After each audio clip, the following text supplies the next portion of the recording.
तो कैसे हैं आप सभी? उम्मीद करते हैं अच्छे होंगे, मजे में होंगे। नो डाउट आपकी क्लास बहुत बढ़िया चल रही होंगी। तो लास्ट क्लास में हम लोगों ने क्या खत्म कर लिया था भाई? सर लास्ट क्लास में हमने क्या खत्म कर लिया था?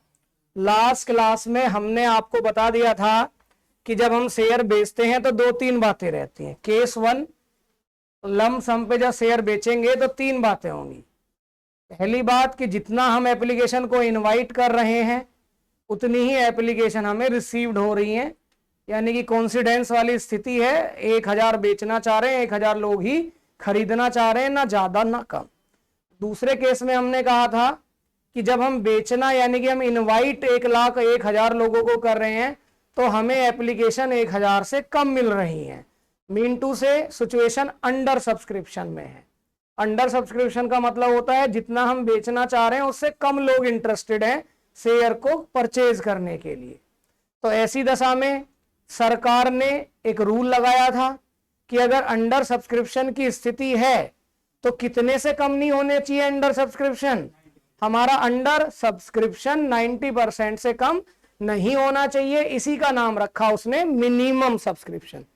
कहने का मतलब अंडर सब्सक्रिप्शन के अंडर एक क्लोज होती है जिसको मिनिमम सब्सक्रिप्शन कहते हैं, जो इस बात को प्रूव करती है या इस बात को समझाती है कि इससे कम एप्लीकेशन हमें रिसीव्ड अगर होंगी तो फिर हम शेयर की प्रोसेस को कंप्लीट नहीं कर पाएंगे, पैसा वापस करना पड़ेगा। Getting my point? सर अगर 90% या उससे ज्यादा हो जाती हैं तो शेयर इशू करने की प्रोसेस में हम आगे बढ़ जाएंगे, और अगर वो 90% से कम रह जाती है तो शेयर को इशू करने की प्रोसेस से हम पीछे हटेंगे, और जिन लोगों का पैसा हमें मिला है उन लोगों का पैसा हमें क्या करना पड़ेगा? रिफंड करना पड़ता है हमें पैसा। यानी कि 90% से कम एप्लीकेशन मिलनी नहीं चाहिए। तो याद रखोगे मिनिमम सब्सक्रिप्शन कितना होता है? अगर पेपर में आ जाए ऑप्शन में 90% या एटलीस्ट 90%, तो हमारा आंसर किस पे लगेगा? एटलीस्ट 90% पे लगेगा, कम से कम।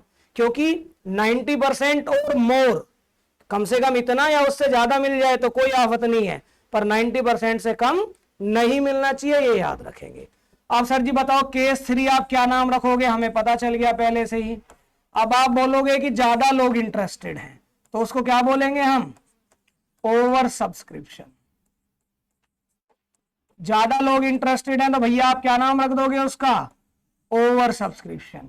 यानी कि अब हम जितने शेयर बेचना चाह रहे हैं लोग उससे ज्यादा खरीदने के लिए इंटरेस्टेड हैं। सर आप कल हमें कुछ एग्जाम्पल बता रहे थे और उसमें आपने कहा था मान लो भाई लोगों हमने इनवाइट कितने किए हैं? इनवाइट हमने 100 शेयर किए हैं, लेकिन हमें जो एप्लीकेशन रिसीव हो जाए वो 100 से ज्यादा मान लो 120 हो जाए। इसका मतलब जब हमारी रिसीव एप्लीकेशन ज्यादा हो जाए किससे? इनवाइट एप्लीकेशन से, तो ऐसी स्थिति को अपन क्या बोलते हैं? ओवर सब्सक्रिप्शन, है ना। यानी कि इन over subscription application receive is more than application invited, है ना। क्या होता है इसमें कि एप्लीकेशन ज्यादा मिल जाती हैं और इनवाइट कम की हुई है। तो और ये इस बात को बताता है कि बाजार में क्या है कंपनी का? बाजार में कंपनी का भोकाल है, डिमांड बढ़िया है, जितना बेचना चाहते हैं उतना माल बिक जाता है या उससे ज्यादा लोग आ जाते हैं। बताओ जरा सोचकर जवाब दो कि अब हम बात ओवर सब्सक्रिप्शन की कर रहे हैं तो ओवर सब्सक्रिप्शन का सॉल्यूशन कैसे होगा? यार भैया ओवर सब्सक्रिप्शन में सॉल्यूशन जैसे वर्ड आपने क्यों जोड़ दिए? इसलिए जोड़ दिए कि कंपनी जब शेयर इशू करती है तो ऐसे नहीं होता कि एकदम से आप ज्यादा बेच दोगे। बातों को समझो मैं क्या बोलने का प्रयास कर रहा हूं। मान लो मैंने 100 शेयर इनवाइट किए, एप्लीकेशन 120 आ जाए तो आप बोलोगे यार भैया अच्छी तो बात है 120 बेच दो। नहीं बेच सकते, क्योंकि शेयर बेचने में एक प्रोसेस को यूज किया जाता है।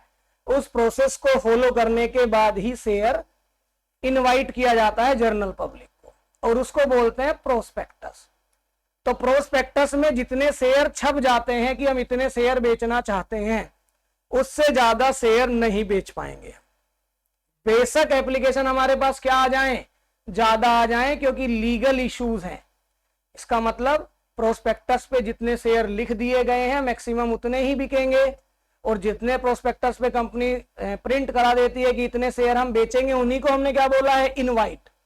तो कंपनी ने प्रोस्पेक्टस में छपवाया है हमें 100 शेयर बेचने हैं, लेकिन 120 लोग कह रहे हैं या 120 शेयर्स बिक रहे हैं, तो हम कैसे बेचें? तो 120 शेयर हम बेच ही नहीं पाएंगे, क्योंकि लीगली हम कितने शेयर बेचने के लिए ही हमारे पास अप्रूवल है, 100 शेयर के लिए ही अप्रूवल है।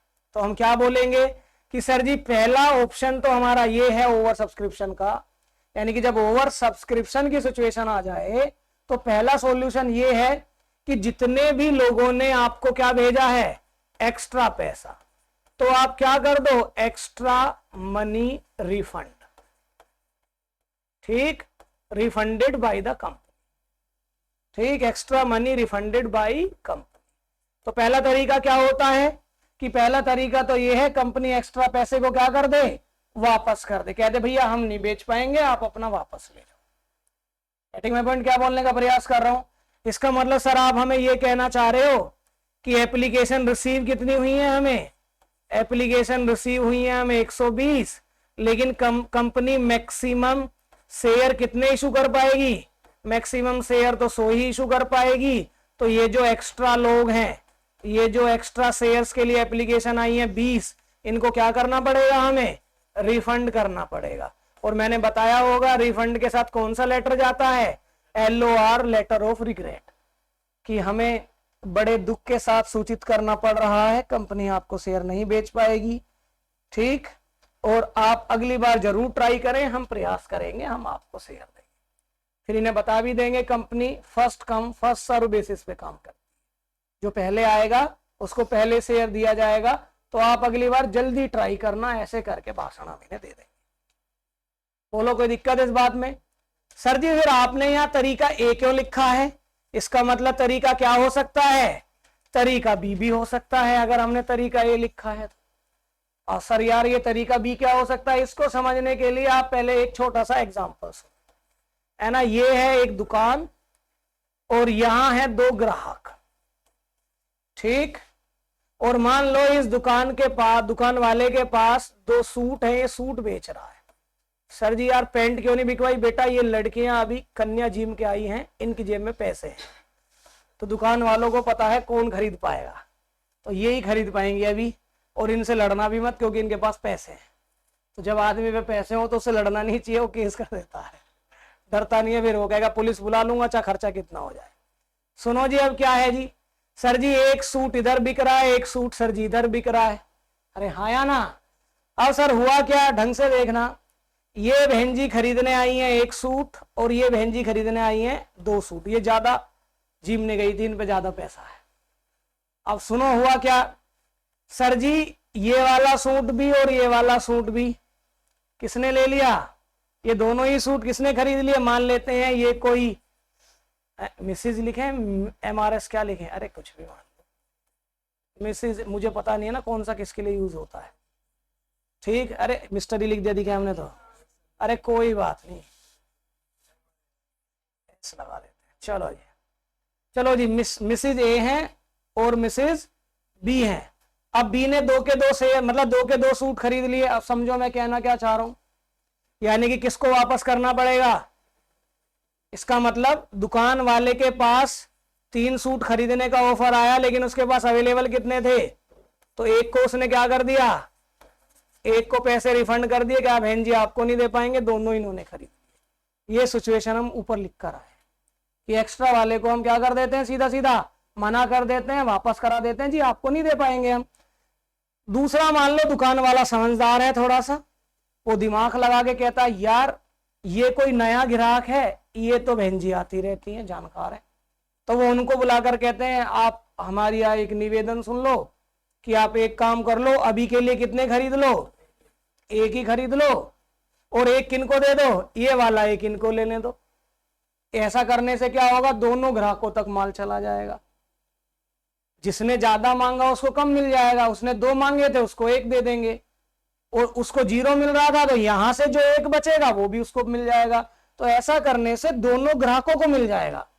सर उसका फायदा क्या होगा, उसका फायदा ये होगा ना कि ज्यादा नंबर ऑफ लोगों तक अप्रोच रहेगा। मान लो ये वाला ग्राहक पहली बार आया और इसे सामान नहीं मिला, तो इसका हो सकता है मेंटल स्टेट ये बन जाएगी, ये तो ठीक दुकान वाला नहीं है, हमें तो बेचा ही नहीं। ठीक, और ये उसको दुकान वाले को लग रहा है ये बहन जी तो आती रहती है, इनसे कह दिया अजी आप अगली बार आओगे तो अगली बार दे देंगे आपको, आप टेंशन मत लो, अभी के लिए आप हमारी इतनी बात मान, और वो बात मान। इसी को हम केस बी का नाम दे रहे हैं और इसी को बोलते हैं प्रोराटा अलॉटमेंट। क्या नाम है इसी का? Pro rata allotment. प्रोराटा अलॉटमेंट का मतलब एडजस्ट करा दिया हमने। कैसे एडजस्ट करा दिया भैया? जिसने ज्यादा मांगे उसको क्या पकड़ा दिए? कम शेयर पकड़ा दिए, तो उससे क्या हो गया हमारा प्रोराटा अलॉटमेंट हो गया। ठीक, अरे हाँ या ना? प्रोराटा अलॉटमेंट का मतलब शेयर अप्लाइड ज्यादा थे और शेयर अलॉट क्या कर दिया हमने?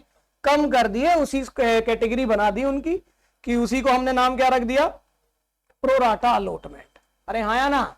अब सर जी हम सिचुएशन तो लमसम की पढ़ रहे हैं, अब ये वाला वर्ड सुनो मेरा ढंग से, सिचुएशन तो लमसम की पढ़ रहे हैं हम।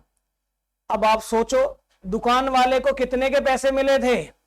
3 सूट के लिए उसको पैसे मिले, और वो सूट केवल कितने ही दे पाएगा? 2, क्योंकि प्रोस्पेक्टस में इतने का ही अप्रूवल है, तो ज्यादा तो वो दे नहीं पाएगा, या तो दोबारा इनविटेशन निकालना पड़ेगा, ऑफर टू इनविटेशन यानी कि प्रोस्पेक्टस निकालना पड़ेगा उसको। तो सर वो क्या करेगा? उसके पास एक सूट का पैसा क्या है? एक्स्ट्रा। एक्स्ट्रा में एक तो हमने बोला सीधा सीधा एक को वापस कर दो, और दूसरे में हमने बोला दोनों को एक एक दे दो, और एक का पैसा क्या कर लो? प्रोराटा पे एडजस्ट कर लो। जब हम प्रोराटा एडजस्टमेंट करते हैं तो भी तो बेटा 2 बातें होंगी। अरे इसने भी तो 2 सूट मांगे थे, एक अब इसको भी तो एक मिला है, तो इसका भी तो पैसा एक्स्ट्रा है। तो सर प्रोराटा अलॉटमेंट पर भी एक बात होती है कि या तो पैसे क्या हो जाते हैं? रिफंड हो जाते हैं, या पैसे क्या हो जाते हैं? एडजस्ट हो जाते हैं। या तो रिफंड हो जाते हैं या क्या हो जाते हैं? एडजस्ट। अब यहां पर लमसम में अभी क्या पढ़ रहे हैं हम? सर हम लमसम पढ़ रहे हैं, तो लमसम में अगर प्रोराटा आएगा तो क्या करना पड़ेगा हमें? रिफंड ही करना पड़ेगा। तो कहने का मतलब अगर लमसम में प्रोराटा आए तो आपको टेंशन लेने की जरूरत नहीं है, क्योंकि कंपनी पे इस बात से फर्क नहीं पड़ता शेयर ए ने खरीदा या बी ने खरीदा। कंपनी पे केवल इस बात से जर्नल एंट्री पे फर्क पड़ता है कि 3 में से 2 बेचे और एक को वापस कर दिया, उसको इससे लेना देना। तो फिर सर आपने ये वाला वर्ड बनाया ही क्यों, ये पढ़ाया क्यों गया? क्योंकि बेटा एडजस्टमेंट करना पड़ता है। कौन सी केस में? जब हम शेयर को किस पे बेचते हैं? इंस्टॉलमेंट पे बेचते हैं, तब हम प्रोराटा में एडजस्टमेंट कर लेते हैं। सर यहां क्यों नहीं कर पाए वो वाला एडजस्टमेंट? इसलिए नहीं कर पाए, लमसम का मतलब होता है जितने का सामान है आपने सारे पैसे एक बार में दे दिए, तो फिर एडजस्ट कहां करूं? आप मान लो स्कूल में एडमिशन लेने गए, आपने पूरे साल की फीस स्कूल ने 24,000 बताई और आपने कितनी दे दी? 25,000 दे दी, तो स्कूल वाला कहां एडजस्ट करेगा इसको? अगली बार तो बची नहीं, 24 की 24 दे दी, अब साल खत्म, फिर आप अपने घर। इसका मतलब प्रोराटा एडजस्टमेंट कहां हो पाता है? लमसम पे हो पाता है। मान लो आपकी फीस 1 महीने की 2,000 थी और आपके घर वाले 2500 लेकर चले गए। ठीक, तो स्कूल वालों ने कह दिया 2500 के 2500 रख लेते हैं, 500 जो आपके एक्स्ट्रा बचे हैं वो अगले महीने की फीस में क्या कर देंगे? कम कर देंगे, क्योंकि अभी आपको आगे भी पैसे देने हैं। इसी स्थिति को क्या बोल देते हैं? एडजस्टमेंट करना। और एडजस्टमेंट कहां पॉसिबल है? इंस्टॉलमेंट पर ही, है ना। सर मान लो हम आपको गलती से ज्यादा पैसे दे दे किसी महीने, तो मैं कह दूंगा अगले महीने लगा देंगे, उसी को क्या बोलेंगे? एडजस्टमेंट करा दिया आपने हमारी फीस का, नेक्स्ट मंथ में एडजस्ट कर दोगे। लेकिन सर जी मान लो हमारा आखिरी महीना चल रहा है और आखिरी महीने में हम एक्स्ट्रा पैसे ले आए और आप बोलने लग जाओ कि अगले बार में एडजस्ट कर देंगे, तो हम तो डर जाएंगे कि अगली साल फिर 12वीं पढ़ाना चाह रहा है क्या हमें? जब पास हो जाएंगे तो फिर किस बात का एडजस्टमेंट? तो लमसम में तो आखिरी पेमेंट है, एक साथ खत्म कर देगा वो आपको। तो लमसम में प्रोराटा में भी रिफंड ही हो जाता है, उसका कोई फर्क नहीं पड़ता। तो लमसम में अगर प्रोराटा वर्ड लिखा भी आए तो क्या कर देना? उसको काट देना, क्योंकि हमें एक ही बात याद रखनी है, रिफंड ही होगा। चाहे डायरेक्ट रिफंड हो चाहे प्रोराटा एडजस्टमेंट करके हो, होगा रिफंड ही। लेकिन इंस्टॉलमेंट में क्या करवा लेगा वो? हमने बताया ना इंस्टॉलमेंट में 4 किस्त मांगी जाएंगी आपसे, application, allotment, first call, second call, है ना। तो आपने हमें एक्स्ट्रा पैसे दे दिए, यानी कि आपने हमें मान लो 2 सूट के 1000 रुपए पकड़ा दिए, तो कितने आ गए? 2000 आ गए। और हमने केवल अभी आपको एक ही सूट 1000 रुपए का दिया है, तो हमारे पास कितना एडवांस है आपका? 1000 रुपए का एडवांस है। तो हम बोल देंगे आपको कि अभी तो आपने इसकी क्या दी है? केवल एक ही किस्त दी है, और एक किस्त देते टाइम पे आपके कितने पैसे एक्स्ट्रा हैं हमारे सिर पे? 1000। तो जब आप दूसरी किस्त लेकर आएंगी ना, जब आप दूसरी किस्त लेकर आएंगी तो उसमें से हम क्या कर देंगे? 1000 रुपए का जो आपका पहले से एडवांस इसलिए बचा हुआ है कि आपने ज्यादा मांगे थे पर हमने कम दिए थे, उसको हम लगा देंगे। तो उसको हम एडजस्ट कर लेंगे अगली किस्त में। तो इसको क्या बोलते हैं? इसको बोलते हैं प्रोराटा अलॉटमेंट। ठीक, मैं पॉइंट क्या बोलना चाह रहा हूं? तो सर जी जब ज्यादा पैसे भेजे हैं तो एडजस्ट करवा देंगे, और अगर ज्यादा पैसे नहीं भेजते तो फिर कोई बात ही नहीं होती। बताओ इस बात में कोई दिक्कत? यानी प्रोराटा का मतलब क्या होता है? सिंपली कि जिसने ज्यादा मांगे हैं उसको हमने क्या दे दिए? कम शेयर्स दे दिए, और जो उसका एक्स्ट्रा पैसा बचा वो हमने आगे की किस्तों पे एडजस्ट करवा लिया, यानी कि अलॉटमेंट पे करा लिया। वैसे तो अलॉटमेंट पे ही कराता है, लेकिन अगर उससे भी बच गया तो फर्स्ट और सेकंड पर भी करा सकते हैं। ये जब आगे आएगा तभी बात करेंगे, अभी इस पे चर्चा नहीं। बोलो हाँ या ना? ये बात क्लियर है? इसमें कोई समस्या तो नहीं है? सर क्या कर देंगे? प्रोराटा का मतलब ज्यादा एप्लीकेशन मिली है और उन एप्लीकेशन को हम क्या कर देंगे? प्रोराटा अलॉटमेंट कर देंगे। एक्स्ट्रा पैसा रिफंड ही होगा, क्योंकि हम क्या पढ़ रहे हैं अभी? लंप सम। लेकिन अगर यही केस किसका बन जाए? इंस्टॉलमेंट का, तो फिर हम उसके एक्स्ट्रा पैसे को नेक्स्ट कॉल पर क्या करवा सकते हैं? एडजस्ट करवा सकते हैं, और उसको बोल देंगे हम एडवांस का नाम दे देंगे। पर ये एडवांस किसकी वजह से बना है? प्रोराटा की वजह से बना है, क्योंकि किसी ने ज्यादा मांगे और कम दिए। अच्छा, मैं अगर आपसे एक एमसीक्यू करूं कि प्रोराटा अलॉटमेंट तभी पॉसिबल है जब शेयर होल्डर एक से ज्यादा शेयर मांगे, तब पॉसिबल नहीं है जब सारे शेयर होल्डर ने एक एक ही शेयर मांगा। तो क्या मैं सही बोल रहा हूं भाई? किसी आदमी ने एक ही शेयर मांगा है तो क्या प्रोराटा एडजस्टमेंट करोगे? एक से नीचे तो कहां पहुंच जाएगा? वो 0 पे पहुंच जाएगा। Getting my point? क्या कहने का प्रयास कर रहा हूं? अगर किसी ने 3 मांगे हैं उसको 1 दे दिया तो 2 का हमने प्रोराटा एडजस्टमेंट करा है। किसी ने 4 मांगे हैं, हमने उसको 3 दिए, 1 का हमने एडजस्टमेंट किया है। लेकिन अगर किसी ने 1 ही मांगा है तो उसका कोई एडजस्टमेंट नहीं होता। तो यानी कि प्रोराटा की कैटेगरी कब बनती है? जब शेयर होल्डर एक से ज्यादा शेयर मांगे और हम उनको उतने शेयर ना दें जितने वो मांग रहे, थोड़े कम दे दें, और उनका बचा हुआ पैसा आगे वाली कॉल पे या तो एडजस्ट कर दें या फिर रिफंड कर दें।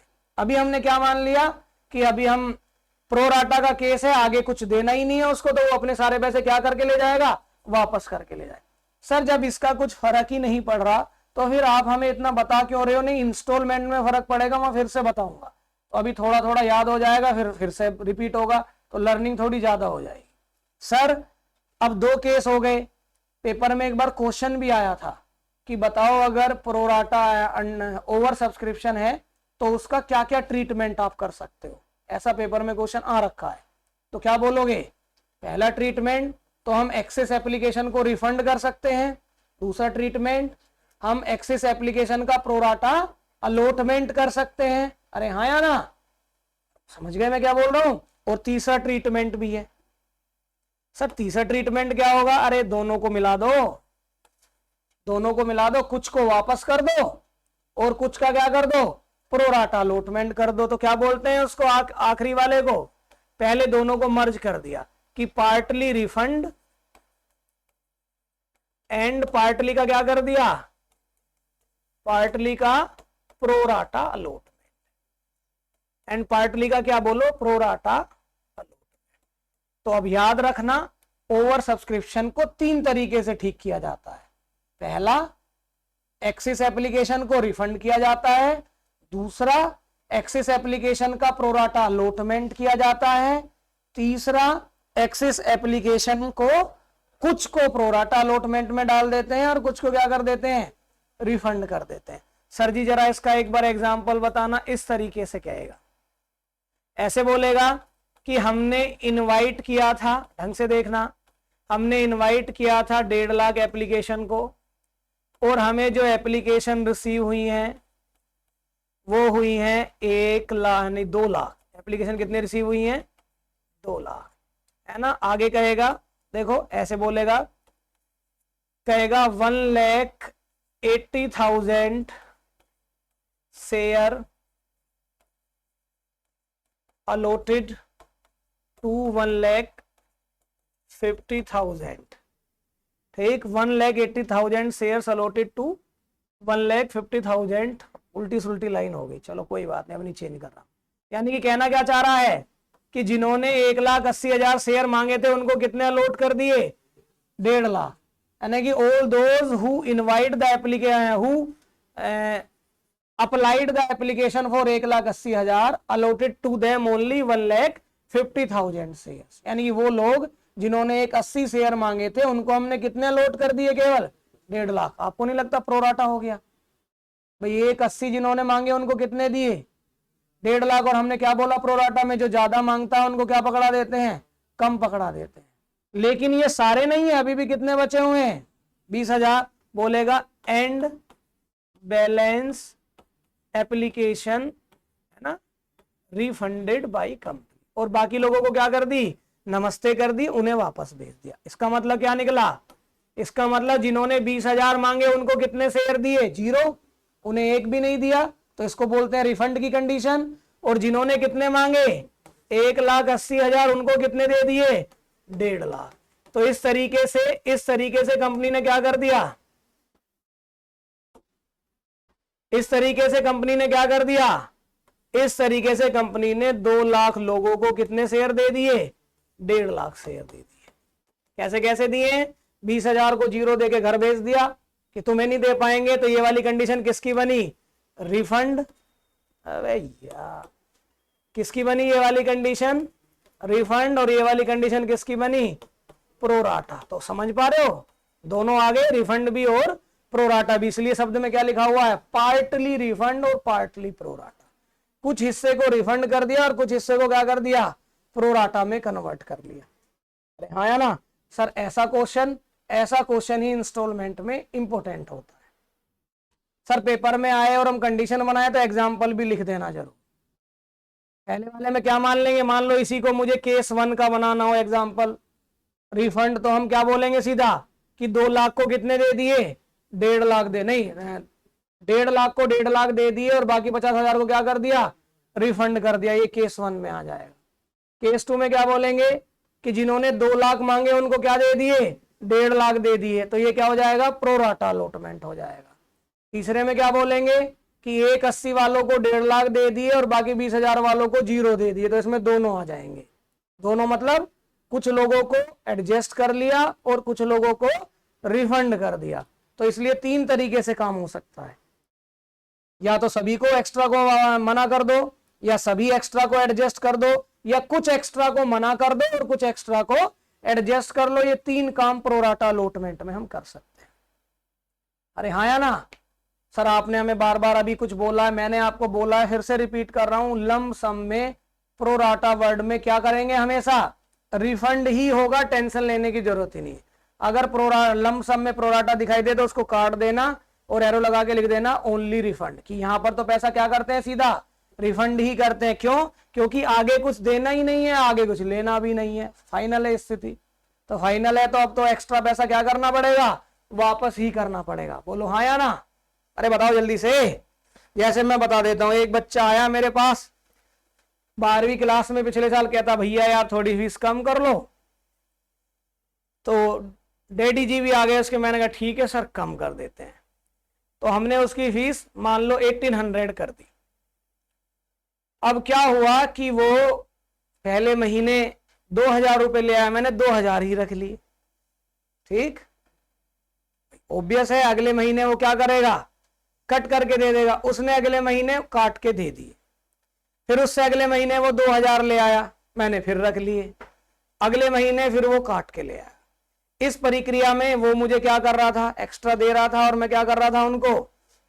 हालांकि ये प्रोराटा नहीं है, बस मैं आपको एडवांस समझा रहा हूं कि एडवांस कैसे बनता है। प्रोराटा तो तब होता जब ज्यादा मांगते और कम देते, यानी ज्यादा नंबर ऑफ शेयर मांगते और कम नंबर ऑफ शेयर देते।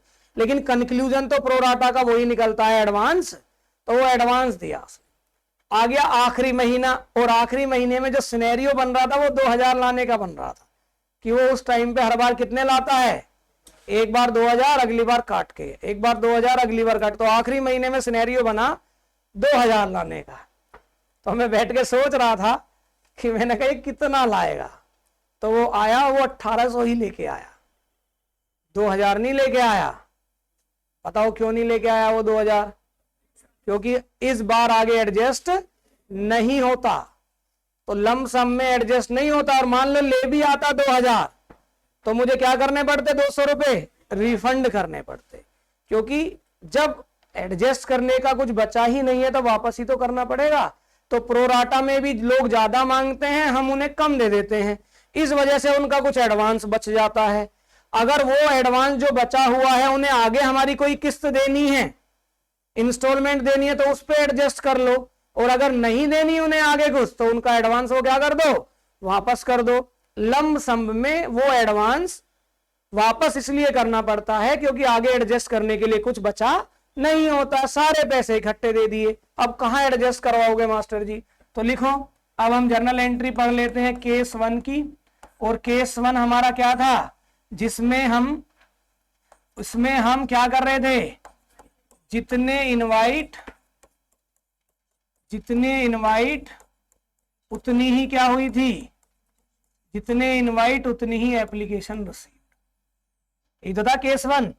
कोइंसिडेंस, व्हाट अ कोइंसिडेंस ना। तो लिखो जल्दी से, एक क्वेश्चन बना लेते हैं, इसी के साथ जर्नल एंट्री बता देंगे कि ABC limited invite 2000 application to journal public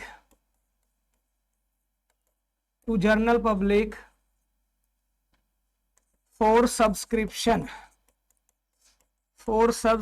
of share।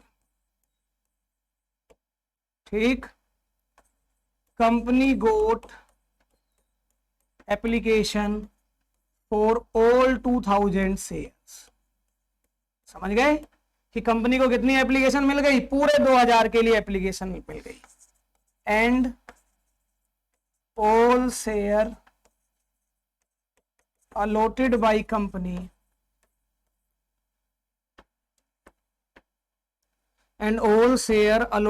Company to general public. Face value of share ₹10 and share issued at par. ठीक, अरे हाँ या ना? बोलो जल्दी से। ये सिंपल सा क्वेश्चन है, कह रहा है ऑल शेयर अलॉट कर दिए, मतलब 2000 लोगों ने 2000 ही शेयर मांगे और हमने भी उन्हें क्या कर दिया? दे दिया कि भाई शेयर ले लो। और कैसे बेचा है शेयर? 10 रुपए की फेस वैल्यू का शेयर पार पर बेचा है। तो पार का मतलब तो समझते हो, पार का मतलब क्या है भैया? यानी कि 10 का शेयर 10 में ही बेचा है। पार का मतलब तो पता है ना? पार का मतलब क्या बताया था? यानी कि 10 का शेयर कितने में बेचा है? 10 में ही बेचा है, उसी को पार बोलते हैं। पार का मतलब issue price is equal to face value. तो अब क्वेश्चन कैसे करेंगे? सर जी आपने कुछ जर्नल एंट्री तो बताई नहीं, आप बताऊंगा ना जर्नल एंट्री। जर्नल एंट्री में अब लिखवाऊंगा, फिर इस क्वेश्चन को करेंगे। तो जल्दी से लिखो, जर्नल एंट्री क्या बनती है भाई लोगों? क्या जर्नल एंट्री बनेगी? पहली जर्नल एंट्री बनेगी जब जनता से हमें क्या मिलेगा? For application money received. पहले जनता क्या करेगी? एप्लीकेशन मनी भेजेगी। तो क्या एंट्री बनेगी इस बात की? बताओ। कैश क्यों नहीं लिखा? कैश क्यों नहीं लिखा? Bank account debit to share application और अलॉटमेंट इसके साथ में लिखने का मतलब होता है एक बार में ही एप्लीकेशन आएगी और शेयर क्या कर दिए जाएंगे? अलॉट कर दिए जाएंगे। 2 बार का ड्रामा नहीं है। तो बैंक अकाउंट डेबिट, डेबिट कहां करा मैंने? मन की आंखों से देखा ही नहीं तूने। Bank account debit to share application and allotment account. मैं तो ये देख रहा था, तू कितने ढंग से देख रहा है। अब सर जी ये एंट्री कैसे फिल करेंगे? नरेशन में क्या लिखेंगे? नरेशन में लिखेंगे बीइंग एप्लीकेशन मनी। सर जी ये जर्नल एंट्री कौन सी अमाउंट से बनती है? ढंग से देख लो। Application received into issue price से ये एंट्री बनती है, और इस बात को इंपॉर्टेंटली हाईलाइट कर देना। ठीक, अभी मैं देख रहा था कुछ बच्चों के पेपर में कि उन्होंने एप्लीकेशन रिसीव की जगह एप्लीकेशन इनवाइटेड से एंट्री कर रखी है। अरे पहली एंट्री उतने से बनती है जितनी एप्लीकेशन जनता से हमें मिली है, चाहे कम मिली हो चाहे ज्यादा मिली हो। तो पहली entry application received into issue price से होती है। लिख लो इसके ब्रैकेट में एरो लगा के, जल्दी जल्दी में एप्लीकेशन इनवाइटेड ना लिख देना, ये गलती करोगे तुम, और अपनी गलती को हिंदी में लिख लेना चाहिए। अब क्या करेंगे, इधर देखो हमने क्या बोला, हमने कहा हमारे पास पैसे आ गए, बैंक अकाउंट डेबिट, मतलब हमारे पास पैसे आ गए। बैंक एक पर्सनल अकाउंट है जो कहता है डेबिट द रिसीवर, बैंक ने रिसीव कर लिया, हमने डेबिट कर दिया। अब सर जी बैंक में पैसे आ गए, हमने तो कुछ दिया ही नहीं अभी तक, पैसे आ गए और हमने कुछ नहीं दिया। इसका मतलब जब तक पैसे आने के बदले में हम कुछ नहीं देते हैं, है ना, तब तक वो पैसा हमारे सिर पर क्या है, एक लाइबिलिटी है। इसलिए हमने अभी लाइबिलिटी का नाम क्या रखा हुआ है, share application and allotment account. यानी कि ये हमारे सिर पे एक लाइबिलिटी है जो टेम्परेरी लाइबिलिटी है, क्योंकि जल्दी ही ये लाइबिलिटी किसमें बदल जाएगी, इंटरनल में बदल जाएगी और शेयर कैपिटल में कन्वर्ट हो जाएगी। क्योंकि हमने इस एप्लीकेशन के बदले क्या दे देना है, इन्हें शेयर कैपिटल पकड़ा देनी है। ठीक, तो हमारे सिर पे ये लाइबिलिटी पेपर में पूछ लेता है कि बताओ share application and allotment account का नेचर कैसा है। ये जो हमने अकाउंट क्रेडिट में खोला है टू शेयर एप्लीकेशन वाला, तो share application and allotment account का नेचर कैसा है, क्या ये पर्सनल है अकाउंट, क्या ये रियल है अकाउंट, क्या ये नॉमिनल है अकाउंट, है ना। तो बहुत इंपॉर्टेंट बात है, यहां से एमसीक्यू पूछ लेता है कभी कभी कि ये बताओ कौन सा है अकाउंट है, कौन सा नेचर ऑफ अकाउंट है, तो ढूंढ के लाओगे घर से कौन सा नेचर ऑफ अकाउंट है वैसे। पर्सनल, रियल, नॉमिनल, चलो ढूंढ के लाना क्या है, पर्सनल है, रियल है या नॉमिनल है। वैसे एप्लीकेशन पे किसी आदमी का नाम लिखा होता है कि राम ने एप्लीकेशन भेजी है, वो शेयर मांग रहा है, शेयर एप्लीकेशन एंड, यानी कि ये जो एप्लीकेशन मिली है राम की, अरे ये जो एप्लीकेशन है किसी आदमी की होगी ना, राम श्याम की, तो ये एप्लीकेशन रिप्रेजेंट कर रही होगी किसी पर्सन को। तो अब ये कौन सा अकाउंट है, ढूंढ के लाना। Share application and allotment account debit, और बदले में क्या दे दिया जाएगा उसको, टू शेयर कैसा account, to share capital account. ढंग से देखोगे तो ये जो अकाउंट अभी ओपन हुआ था, एप्लीकेशन एक बार क्रेडिट हुई, एक बार डेबिट हुई, और क्या हो गई, यानी कि अकाउंट टेम्परेरी था, ओपन हुआ, क्लोज हुआ, तो क्या बचा, पैसे आए, बदले में क्या दे दी हमने उन्हें, शेयर कैपिटल, मीनिंग यही निकलता है। अब सर जी ये वाली एंट्री कैसे बनेगी, ढंग से देखो, यहां पर तो सेम रहेगा, application receive into issue price. अब ढंग से देख लेना, शेयर कैपिटल के सामने, शेयर कैपिटल के सामने हम लिखेंगे लोअर इनटू फेस वैल्यू। अब भैया ये लोअर शब्द कहां से निकाल रहा है आप, लोअर का मतलब है कि एप्लीकेशन रिसीव्ड और एप्लीकेशन इनवाइट, इन दोनों में से जो भी कम होगा यहां हमेशा वो लिखा जाएगा। वैसे तो मैं केस 1 पढ़ा रहा हूं, केस 1 में हमने ये माना है जितने बेचेंगे उतने लोग खरीद लेंगे, तो दोनों तरफ 1000 ही हैं, तो कम बनेगा ही नहीं कुछ। लेकिन मैं आगे के पॉइंट ऑफ व्यू से समझा रहा हूं, आगे ये बातें परेशान करेंगी। तो मेरा लोअर का मतलब है यहां एप्लीकेशन इनवाइट और एप्लीकेशन रिसीव्ड में जो भी कम होगा वो लिखा जाएगा। बताओ एप्लीकेशन इनवाइट कितनी है, 1000, और रिसीव कितनी है, तो बताओ कौन सा 1000 लिखूं। अरे सर जी दोनों बराबर है, कोई सा ही लिख दो यार, गेटिंग माय पॉइंट। अरे समझ रहे हो सर जी, मान लो अगर ये अंडर सब्सक्रिप्शन की सिचुएशन होती 1000 और 950, तो कौन सा कम है, तो सर जी 950 ही लिख देते। वैसे बेटा ये बात बताने वाली नहीं है, ये कॉमन सेंस वाली है, लेकिन हमें पता कुछ बालक उससे भी नीचे वाले सेंस के हैं, तो हमने कहा फिर बता देते हैं कि कुछ लर्निंग बनी रहे। आगे बढ़ो, है ना। कोई बच्चा देखेगा ऑनलाइन में तो वो कहेगा यार तुम मास्टर, एक बच्चा कह रहा सर जी बहुत टाइम खराब करते हो आप, एक ही बात को इतनी बार घुमा देते हो, बताओ यही याद हो जाती है। मैंने कहा यही तो उद्देश्य है। कह रहा मुझे बोरियत होने लगती है कभी कभी बैठे बैठे। कह रहा कभी कभी मैं छोड़ के लैपटॉप पानी पीने चला जाता हूँ, 10-15 मिनट में आता हूँ तो वही टॉपिक चल रहा होता है, वो घुमाते रहते हो। मैंने कहा बेटा ऐसे भी हमारे पास उसके बाद भी कहते हैं कि सर एक बार और बता, तो 1000, मगर तेरा IQ सही है, इसमें मैं क्या करूं, इधर 1000, इधर कितना 1100, दोनों में कम कौन सा है, ठीक। लेकिन पहली एंट्री किससे बनेगी आंख मीच के, एप्लीकेशन रिसीव्ड से। पहली तो एंट्री इसी से बनेगी, यानी कि जब 1000 मिलेंगी तो 1000 से बनेगी, जब 950 मिलेंगी तो 950 से बनेगी, और जब 1100 मिलेंगी तो 1100 से बनेगी, पहली एंट्री। दूसरी एंट्री में यहां डिसाइड करेंगे शेयर कैपिटल में क्या लिखा जाएगा, जो दोनों में कम होगा वो लिखा जाएगा। अरे बोलो हाँ या ना। दूसरा, सर जी यहां तो आपने प्राइस पे मल्टीप्लाई करवाई है इशू प्राइस से, और यहां मल्टीप्लाई किससे कर रहे हो, फेस वैल्यू से। ये इंपॉर्टेंट क्वेश्चन है, फिर से लिख लो ब्रैकेट में MCQ, पेपर में पूछ लेता है कि बताओ शेयर कैपिटल की बगल में क्या लिखा जाता है, या शेयर कैपिटल में कौन सी अमाउंट लिखी जाती है, तो हम बोलेंगे इशू प्राइस लिखा जाता है। हाँ, फेस वैल्यू लिखी जाती है। मैं फिर से देख रहा था तुम सुन रहे हो नहीं सुन रहे, ठीक। तो सर जी क्या लिखा जाता है यहाँ पे, हमेशा आंख मीच के फेस वैल्यू। शेयर कैपिटल में हमेशा फेस वैल्यू आती है। इसका मतलब अगर शेयर को हमने प्रीमियम पर बेचा है तो कैपिटल में वो प्रीमियम नहीं लिखा जाएगा, हटाया जाएगा। प्रीमियम हटाकर क्या बचेगा, फेस वैल्यू बचेगी, इधर हमेशा फेस वैल्यू आएगी। बोलो हाँ या ना। बना ले जर्नल एंट्री। चलो जी बनाओ जर्नल एंट्री। तो जर्नल एंट्री क्या है, बैंक अकाउंट डेबिट टू क्या, वो फॉर्मेट बना के proper, to share application and allotment account. कितने एप्लीकेशन मिली हैं, 2000। इशू प्राइस कितना है, सर जी जितने की फेस वैल्यू उतना ही इशू प्राइस है। तो मैंने 10 ये फेस वैल्यू नहीं लिखी, मैंने 10 किसका लिखा है, इशू प्राइस का लिखा है। कभी सोचने लग जाओ कुछ भी लिखा जा सकता है। बताओ दूसरी एंट्री क्या बनेगी, share application and allotment account debit 20,000, और टू में क्या, टू शेयर कैपिटल अकाउंट। बताओ सर आपने क्या बताया था, यहां क्या लिखा जाता है, जो भी लोअर वैल्यू हो उसके साथ मल्टीप्लाई फेस वैल्यू की।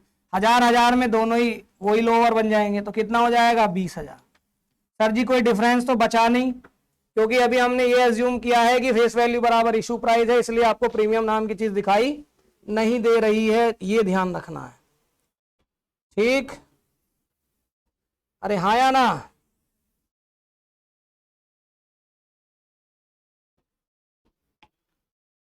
अरे बोलो हाँ या ना।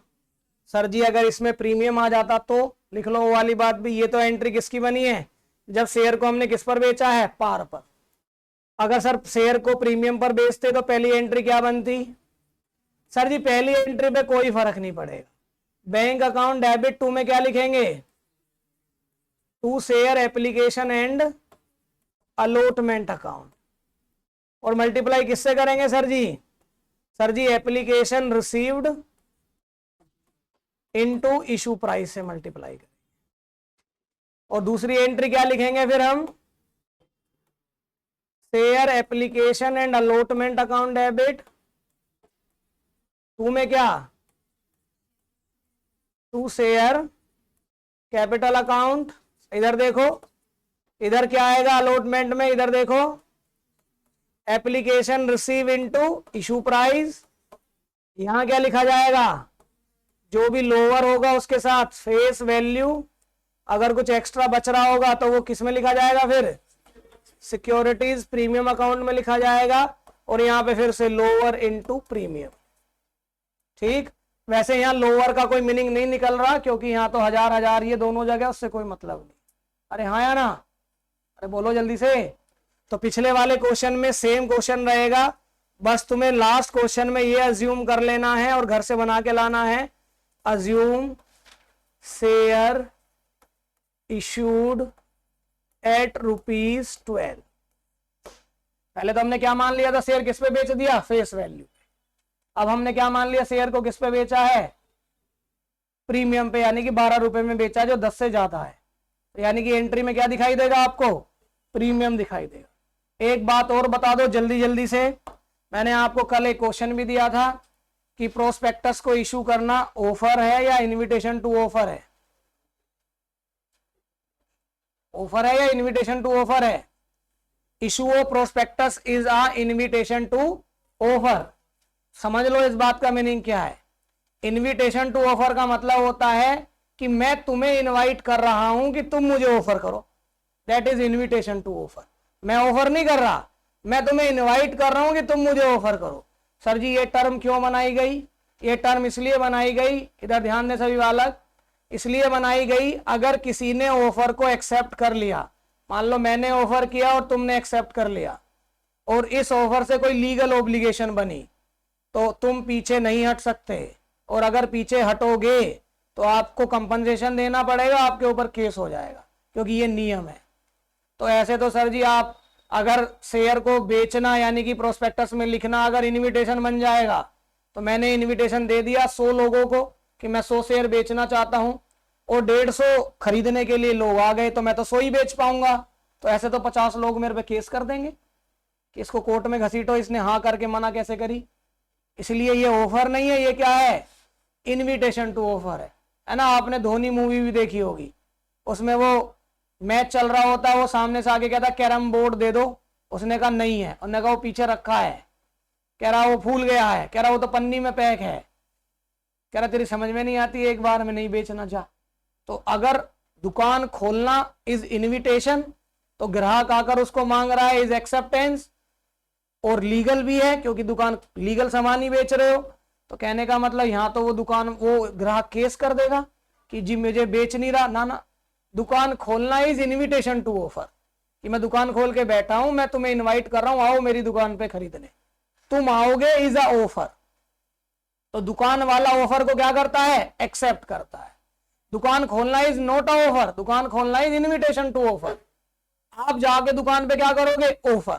उसने रिजेक्ट कर दिया तो इसका मतलब ऑफर एक्सेप्ट नहीं हुआ। ऐसे तो दुकान वाला दुकान पे कम और कोर्ट में खड़ा रहेगा। अगर दुकान खोलना एक ऑफर बन गया तो फिर तो हर आदमी आगे कहेगा पेन बेचो ना, हम नहीं दे रहा, चल कोर्ट में मना कैसे करी, क्योंकि offer plus invitation is equal to legal obligation. अरे हाँ है ना। इसलिए वो क्या है? इसलिए वो क्या नहीं है? प्रोस्पेक्टस पर शेयर ऑफर करना is a invitation to offer, it is not a offer. अरे हाँ है ना। ऑफर में अगर दोनों तरफ से हाँ हो जाती है तो फिर वो पीछे नहीं हट सकते। ऐसे ही एक आदमी ने ऑफर किया अपने मालिक को कि मेरे घर शाम को खाना खाने आना, मालिक ने कह दिया आएंगे, ठीक, तो उसने ऑफर किया, मालिक ने एक्सेप्ट कर लिया, मालिक शाम को नहीं गया, वो ऑफिस बाद में गया, पहले मालिक के खिलाफ कहता है इसके खिलाफ कंप्लेंट लिखो, 10,000 रुपए का पनीर वनीर सब लाया हूं, खराब करवा दिया इसने। तो बताओ क्या वो उल्टा ले लेगा? यहां से एक वर्ड और आता है कि भाई ऑफर को जब एक्सेप्ट किया जाता है तो ये भी देखना है लीगल ऑब्लिगेशन बनती है या नहीं बनती। ऑफर को एक्सेप्ट किया है और किसी को खाने के लिए बुलाना is a social obligation not a legal obligation. ऐसे तो तुम किसी को बर्थडे पे बुलाओ, वो ना है तो करो केस उस पर, तेरे मारे केक मंगाया 2,000 रुपए का, खराब कर दिया, वापस दे हमारे। गेटिंग में पॉइंट क्या कहना चाह रहा हूं? तो ऑफर एक्सेप्टेंस होने के साथ क्या बननी चाहिए? Legal obligation. अगर सोशल ऑब्लिगेशन है तो भी केस नहीं होता है। अरे गेटिंग में पॉइंट क्या कहना चाह रहा हूं? तो ये बात आपको समझाने के लिए थी। आज के लिए इतना ही। उम्मीद है जितना समझाया होगा आप समझ में आ गया होगा। मिलते हैं कल की क्लास।